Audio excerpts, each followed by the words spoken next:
Bismillahirrahmanirrahim. Assalamualaikum warahmatullahi wabarakatuh. Teman-teman, video ini saya mau review toko atau bedah toko dari sisi front end ya teman-teman, dari sisi customer yang teman-teman bisa cek juga sendiri, bisa melakukan hal yang sama seperti yang saya lakukan. Dan ini sudah 34 minggu saya melakukan ini, yang insya Allah di-upload Senin sampai jam 19.30. Jadi intinya ini seperti studi kasus aja. Studi kasus lihat toko tertentu, dan mudah-mudahan ada manfaatnya dari teman-teman nonton video ini.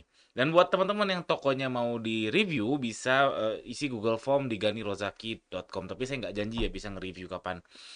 Oke, kita mulai langsung aja. Jadi ini agak menarik, bukan agak ya, menarik banget ini, tertantang banget saya mau nge-review toko ini. Jadi saya lagi mau review toko jualan obat kuat. Jualan Viagra, namanya Raudoh 66, Raudah 66. Ini toko Shopee-nya, lihat nih. Fotonya diblokir sama Shopee 21 plus 21 plus. Saya nggak tahu akun saya yang ini emang daftarnya apa ya? Usia bocil apa ya? Karena harusnya kan enggak ya. Akun saya yang ini ya ya nggak tahu lah kenapa. Ini 21 plus 21 plus 21 plus 21 plus. Ini tertantang karena ya menarik aja, produknya menarik, jarang orang yang main di sini. Ada produk nih Hajar Jahanam, dulu pernah pernah apa? Pernah viral ya. Jadi obat kuat. Nah, ini juga ada foto. Saya nggak tahu kenapa menunjukkan ini sepertinya tidak relevan dengan produknya, ataukah maksudnya relevan. Eh Kalau yang punya toko lihat mungkin dipertimbangkan, kalau memang tidak relevan ya buat apa gitu ini ditampilkan. Atau mungkin ini suaminya, istrinya tiga gitu pakai obat kuat, ya walau alam. Jadi ini menarik. Ini jarang orang jualan kayak gini, saya juga baru nemu. Ini menantang buat saya karena ini hal yang tabu ya, jualan obat kuat tuh hal yang tabu. Sama sepertinya orang yang jualan lingerie, jadi obat kuat, lingerie, alat bantu seks juga itu kan hal yang tabu ya di kita di Indonesia. Nggak tahu di luar negeri juga tabu nggak ya? Yang jelas ini hal yang tabu, kita jarang membicarakannya dalam sehari-hari, apalagi dalam konteks bisnis. Dan ini saya coba, mudah-mudahan saya objektif dan tetap apa ya? Ternyata objektif, tetap fokus ke bisnis ya. Soal obat kuat, lingerie, sama alat bantu, salah satunya hal-hal yang tabu. Tapi faktanya kan ada pasarnya. Buktinya yang lingerie itu, oh, saya tahu itu produksinya impor. Produksinya impor itu barang-barang impor, saya tahu itu. Barang-barang impor artinya diproduksi di Cina sana, atau di harusnya Cina sih. Berarti kan ada pasarnya ya, pasarnya pasar Amerika, Eropa, termasuk Indonesia pasti ada pasarnya. Walaupun ya secuil ya nggak tahu. Terus obat kuat ada pasarnya. Buktinya itu si produk-produk ini nih. Produk-produk ini dibikin ada depkesnya, ada PT-nya nih, bla bla bla bla blanya. Berarti kan ada pasarnya. Jadi pasarnya ada. Nah, gimana kita merenggut pasar yang kecil? Karena pasarnya tentu nggak segede pasar baju muslim. Baju muslim mungkin segede gaban, terus pasar alat-alat tabu ini ya mungkin segini. Tapi gimana caranya bisa merenggut atau mengambil kue di pasar yang kecil ini untuk jualan halal tabu. Nah, saya belum studi lebih dalam sebetulnya. Saya belum pernah ngalamin jualan ini, lihat produknya pun belum pernah, pakai juga alhamdulillah belum pernah, berpikir untuk beli juga rasanya belum pernah. Jadi saya belum studi lebih dalam, tapi jika saya menjadi yang punya toko, jika saya menjadi nih secara sense bisnis saya akan kasih tahu ke teman-teman, jika saya menjadi yang punya toko, ini hal-hal yang akan saya lakukan. Pertama, ini komentar dari beliau, komentar dari yang punya toko, beliau bilang sering diblokir. Beliau bilang Shopee sering ngeblokir produknya. Waduh, ya wajar sih karena ini hal-hal yang sensitif ya. Apalagi mungkin fotonya foto cewek seksi gitu ya, nggak bolehnya. Nah, saya nggak tahu diblokirnya kenapa. Kalau di Facebook sama Google memang produk-produk kesehatan itu sensitif sekali. Bahkan waktu pandemi itu si Facebook kalau kita ngiklanin masker itu nggak boleh. Padahal masker kan alat-alat yang sebenarnya alat kesehatan, cuman kan nggak sensitif ya, tidak karena orang pakai masker yang salah jadi apa ya, jadi sakit parah gitu kan, nggak, dia apa ya, fatality-nya rendah. Tapi kalau obat kuat ini kan fatality-nya bisa tinggi. Misalkan obat kuatnya terlalu overdosis misalkan, atau tidak halal misalkan, jadi fatality-nya tinggi. Jadi kalau diblokir oleh platform, ya wajar, itu sudah semestinya. Jadi, yang punya toko ya mau gimana, karena kita nebeng di Shopee, Facebook, sama Google, kecuali kalau mau punya website sendiri. Kalau website sendiri ya bebas, cuman ya mendatangkannya ya kita harus pakai Google Ads, pakai Facebook Ads juga. Jadinya, apa ya, muter-muter. Jadinya ya kalau mau jualan produk yang sensitif ini sudah semestinya untuk baca peraturan Shopee dengan seksama, baca peraturan Facebook dengan seksama, Google dengan seksama, yaitu dengan sabar dan teliti. Betul-betul sabar dan teliti. Shopee kenapa sih ngeblokir produk saya? Sabar dan teliti, sabar dan teliti. Oke, tanya ke CS. CS-nya mungkin eh, jawabannya nggak nyambung, ngalor ngidul ke sana ke sini, ya ya sabar dan teliti. Bagus kalau udah punya RM.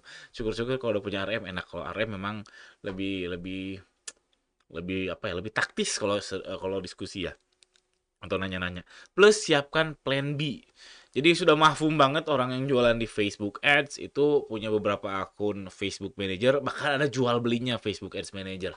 Jadi itu menyiapkan plan B. Jadi saran saya buat masnya ini, mas atau mbak ya, ya buat yang punya toko, jadi sabar dan teliti menghadapi pemblokiran oleh platform dan siapkan plan B. Plan B itu apa? Ya kalau misalkan Facebook Ads, siapkan Facebook Ads Manager satu lagi. Kalau misalkan akun Google Ads, siapkan Google Ads satu lagi, termasuk Shopee. Saran saya siapkan satu akun Shopee lagi yang jalan bareng-bareng. Jadi ketika nauzubillah tokonya diblokir atau produknya diblokir, oke bisa banding, tapi kan mungkin live-nya mungkin 2-3 hari, jadi penjualan bisa turun. Jadi ada plan B-nya. Saran saya gitu. Yang kedua, komentar saya ini produk-produknya murah-murah sekali ya. Jadi nih lihat yang terlarisnya tuh Rp7.000, 7.500, 6.500, 7.600, 6.500, 6.100. Ini berapa ininya ya, berapa marginnya ya? Sekarang packing aja mungkin 500 sampai Rp1.000. Admin fee 10%-nya 700.000, 700. APP-nya berapa? Waduh, ini belum lagi kalau misalkan submit toko, belum lagi voucher dan sebagainya. Ini kemurahan sih menurut saya. Jadi marginnya kayaknya tipis banget nih. Apakah mungkin si HPP-nya tuh Rp500? Kalau HPP-nya Rp500, harga segini mungkin agak gurih. Tapi kalau HPP-nya, produk saya mungkin HPP-nya 3.000 sampai 4.000. Mungkin 4.000, 5.000 bahkan. Ini sayang sekali main margin tipis. Kenapa sayang sekali? Karena harusnya produk ini menurut saya itu wants-nya lebih banyak daripada needs-nya. Jadi orang orang memutuskan untuk beli produk ini itu lebih besar faktor wants daripada needs. Itu sepenglihatan saya. Dan kalau wants-nya lebih besar daripada needs itu marginnya secara umum harusnya tebal. Contoh kalau needs-nya besar, kan itu kebutuhan, marginnya harusnya bisa tebal dong. Oh, saya kan salah. Tapi kebutuhan mendatangkan kompetitor yang besar. Contohnya beras, contohnya ayam potong. Bayangkan ayam potong itu kita jalan ayam potong bismillah, ayam potong bismillah, ayam potong bismillah. Itu udah perang harga, marginnya cuma 1.000 perak, 2.000 perak.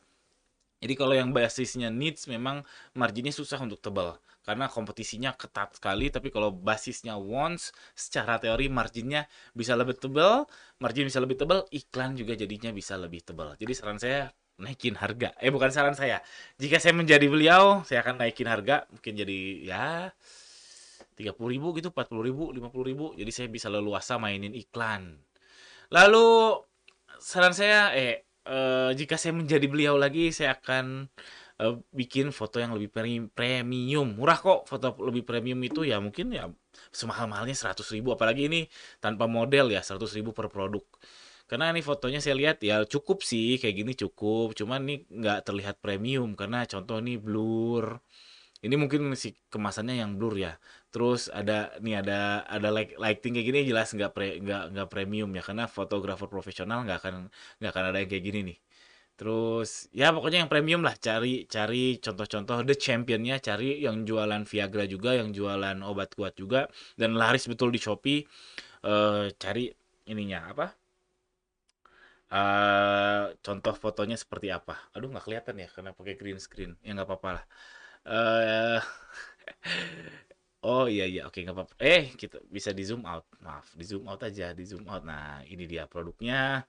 Jadi ini menurut saya kurang premium karena sekarang foto premium murah dan kalau saya menjadi beliau kan saya mau main di harga yang lebih mahal. Harga lebih mahal otomatis foto juga harus lebih keren, lebih premium. Contoh foto premium kayak gimana ya nggak tahu sebetulnya. Bisa panjang lagi kalau bahas itu, yang intinya adalah ke CTR ya. Jadi bisa ulik-ulik foto yang premium menurut fotografer A, kita bikin beberapa produk, kita A/B test mana yang CTR-nya tinggi. Yang jelas ini tidak premium karena ya ini masih kelihatan pantulan cahayanya, terus proporsionalnya juga kurang oke, ya begitulah. Fotografer lebih ngerti dan murah kok, itu nggak mahal, 100.000 per pieces juga udah mahal banget karena ini kan nggak pakai talent ya, nggak pakai model. Yang terakhir, saran saya mainin FB Ads, daripada fokus ke Shopee, lebih baik banyak main di Facebook Ads, dan itu bisa SIPAS. SIPAS itu yang kita pakai database-nya Shopee atau reguler yang kita kita arahkan ke landing page kita. Nah, main retargeting. Retargeting ini peluang besar untuk si obat kuat ini. Kenapa? Karena nih di bawah ini, kalau kita punya database laki-laki di Indonesia, terus kita iklanin si produk ini, itu nggak menarik. Karena nggak semua laki-laki butuh obat kuat, kepikiran beli obat kuat, mau beli obat kuat. Nggak semua laki-laki. Tapi kalau kita punya database laki-laki yang cari Viagra, yang dimana itu adalah warm market, itu menarik banget. Nah, warm market itu apa? Yaitu orang yang sudah terpapar oleh konten kita. Entah di Shopee, entah di website, entah di Instagram, entah di TikTok, entah di manapun, yang sudah terpapar, yang setidaknya ada interest sedikit kepada si produk kita atau produksi obat kuat ini, sehingga jadinya dia warm market hitungannya. Dan menurut saya dengan karakter produk seperti ini, terus menghajar warm market itu lebih lebih realistis daripada terus-menerus mencari cold market. Karena aslinya kayak contohnya jualan jilbab gitu ya. Jilbab harga yang murah dan sebagainya. Ada beberapa kasus atau beberapa waktu saya mengalami mencari market baru tuh lebih murah daripada eh, retargeting, daripada mensasar warm market. Jadi saran saya buat masnya, buat yang punya toko, kok saran saya melulu. Kalau saya menjadi yang punya toko, saya akan ngehajar Facebook Ads dan saya akan hajar di fase retargetingnya dari warm market sampai ke hot market. Kalau cold market, saya mau cari se-clickbait mungkin, tapi budgetnya nggak akan lebih besar daripada yang warm sama hot market. Tapi ya syaratnya harganya harus tebal, marginnya harus tebal karena mau main Facebook Ads. Itu aja. Mudah-mudahan ada manfaatnya studi kasus ini. Buat yang punya toko, sukses selalu jualannya. Salut, saya berani menjual obat kuat seperti itu. Dan ulasannya sudah banyak nih teman-teman. 30.000 lebih apa ya? 30.000 lebih. Sudah 5 tahun pula bertahan. Luar biasa. Sekian aja. Jangan lupa subscribe. Assalamualaikum warahmatullahi wabarakatuh.